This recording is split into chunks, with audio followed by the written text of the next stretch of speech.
Hello friends, welcome back to my YouTube channel. और आज हम पढ़ेंगे जहाँ में हमने छोड़ा था उसके आगे का। ठीक है, तो आज हम पढ़ेंगे टाइप्स ऑफ इलेक्ट्रोड्स कि इलेक्ट्रोड्स की क्या क्या टाइप होते हैं। तो फर्स्ट टाइप है मेटल आयन इलेक्ट्रोड।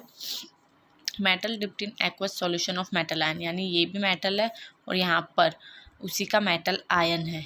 तो इस तरीके के जो इलेक्ट्रोड होते हैं जैसे कि जिंक और Zn2+, कॉपर 2+, इस तरीके से।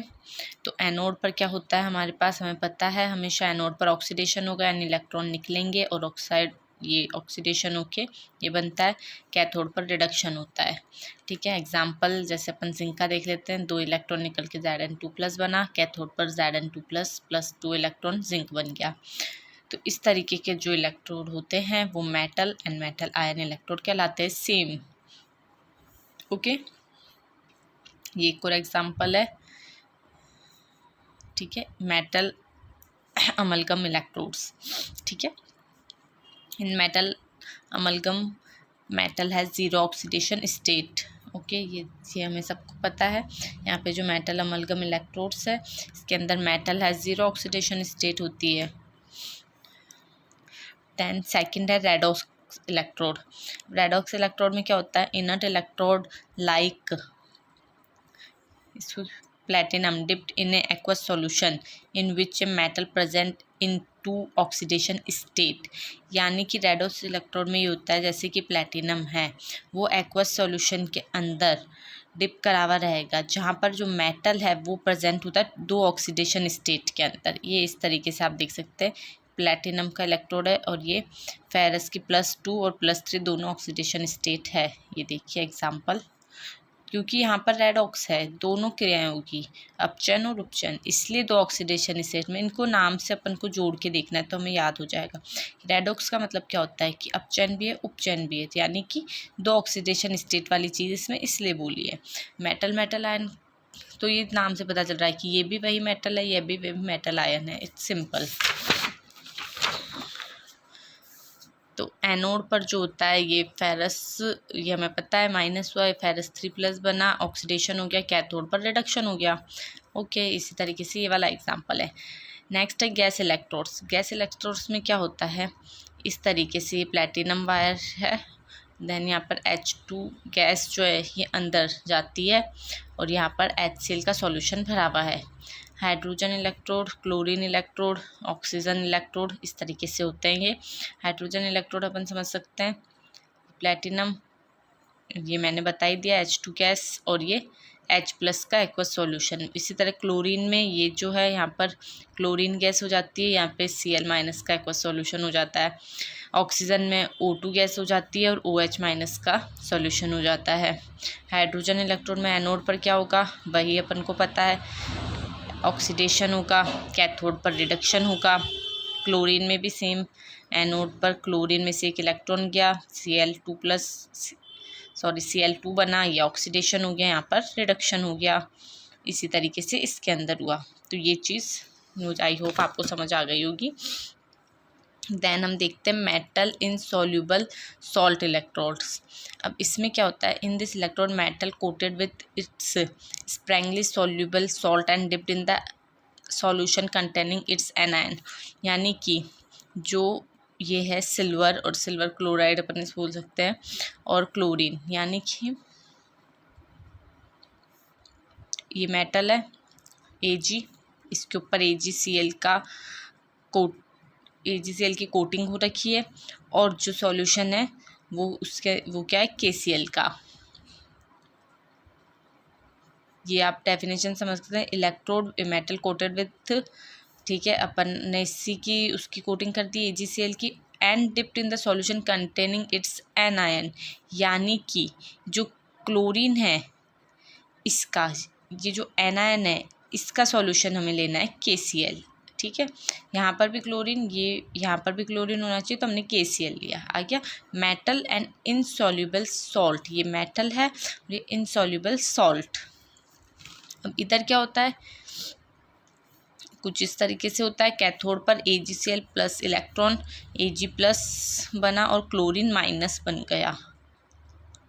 यानी इलेक्ट्रॉन जुड़ा, यानी कि क्या हो गया, रिडक्शन हो गया, Ag प्लस बनाए। और एनोड पर क्या हुआ, Ag माइनस इलेक्ट्रॉन हुआ प्लस क्लोरीन, तो AgCl बन गया। ठीक है, ये हमें याद करनी पड़ती है, एक दो बार आप पढ़ेंगे आपको अपने आप याद हो जाएगी। ठीक है, आगे बढ़ते हैं। आगे है कैलोमल इलेक्ट्रोड। अब इसके अंदर क्या होता है हमें ये देखना है। कैलोमल इलेक्ट्रोड का मतलब अपन मरकरी से लगा लो सीधा सीधा, कैलोमल का मतलब सीधा सीधा मरकरी से है। ठीक है, प्लेटिनम, ये मरकरी, ये होता है मरकरी क्लोराइड और क्लोरीन माइनस, ये याद कर लेना। इसका ये जो होता है ये भी बहुत IMP, इसका रिडक्शन पोटेंशियल कैलोमल इलेक्ट्रोड का 0.2800 वोल्ट। ओके, ये कैलोमल का फॉर्मूला होता है जिसे अपन मर्क्यूरल क्लोराइड कहते हैं। ठीक है, एनोड पर अब क्या होता है, एनोड पर हमेशा होता है ऑक्सीडेशन, यानी इलेक्ट्रॉन निकल गए और ये बन गया हमारे पास मर्क्यूरल क्लोराइड। कैथोड पर रिडक्शन हुआ और कुछ इस तरीके से हो गई। आपको याद रखना है कैलोमल का, तो आपको ये याद रखना है कि इसका रिडक्शन पोटेंशियल क्या है, 0.2800 वोल्ट। और एक और चीज़ हमें ये याद रखनी है कि इस चीज़ को याद कर लीजिए आप, इसका फॉर्मूला याद कर लीजिए, इसकी दो एनोड और कैथोड पर जो रिएक्शन हो रही है आप वो याद कर लीजिए। ठीक है, देन हम अगले पे आते हैं। अगला है PbPbSO4 इलेक्ट्रोड। अब इसको जो ये मैंने काट रखा है, कुछ तो मेरी राइटिंग ऐसी हो चुकी है, ठीक है, लेकिन ये काट मैंने इसलिए रखा है कि हम सोचते हैं PbPbSO4 का मतलब तो लेड बैटरी से ही होगा, बट ऐसा बिल्कुल नहीं है। इसलिए आप भी लिख कर फिर काट लें जिससे आपको याद आ जाए, इसका ऐसा मतलब बिल्कुल भी नहीं है। और इस पर सिंपल सी रिएक्शन होती है, एनोड पर PbSO4 बनता है और कैथोड पर इस तरीके से होता है। अदर इलेक्ट्रोड्स हम देखते हैं, जो ग्लास इलेक्ट्रोड होता है, क्वीन हाइड्रोन इलेक्ट्रोड होता है। ग्लास इलेक्ट्रोड में क्या होता है, इस तरीके से 0.1 NaHCl है, यहाँ पर सॉल्यूशन ऑफ अननोन pH है, स्पेसिफिक ग्लास है ये। ठीक है, आपको इतना ही याद रखना है इसके अंदर। Quinhydrone equimolar buffer solution of quinone and quinhydrone. ये जो क्विनोन है इसका फॉर्मूला याद कर लेना, जो होता है इसका फॉर्मूला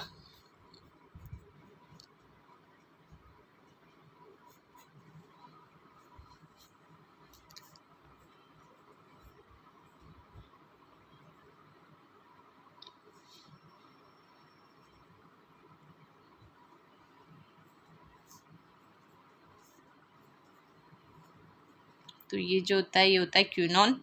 ओके, और ये वाला जो होता है ये होता है क्वीन हाइड्रोन, ये आप याद कर लेना दोनों। ठीक है, इन दोनों को मिला के बफर सॉल्यूशन बनता है, इस तरीके से होता है। और इसका भी ये बहुत IMP है, इसका भी रिडक्शन पोटेंशियल हमें याद कर लेना है। तो इसका रिडक्शन पोटेंशियल क्या होता है, 0.699 वोल्ट। ओके, तो ये हमें याद कर लेना है।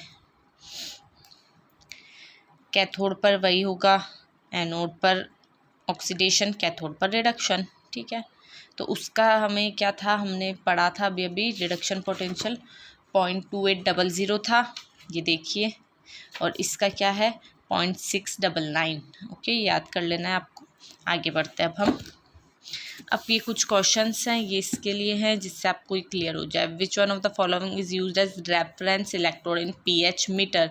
तो pH मीटर के अंदर क्या होता है, रेफरेंस इलेक्ट्रोड कौन सा है, तो रेफरेंस इलेक्ट्रोड हमेशा वो होता है जो नॉट डिपेंड ऑन H+ पर डिपेंड नहीं करता है, तो वो क्या हो जाता है, कैलोमल इलेक्ट्रोड जो है वो H+ पर डिपेंड नहीं करता है। वो मैंने बताया था आपको, कैलोमल वाला, मर्क्यूरल क्लोराइड वाला, वो चीज़ है यहाँ पे।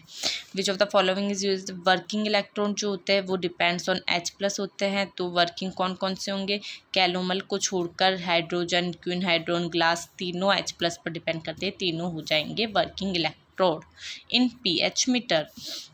विच of the following is use as working electrode in digital meter. Digital meter में जो यूज़ होता है वर्किंग इलेक्ट्रोड के तौर पर वो होता है ग्लास इलेक्ट्रोड। यह भी आपको याद रखना है खुद से ही।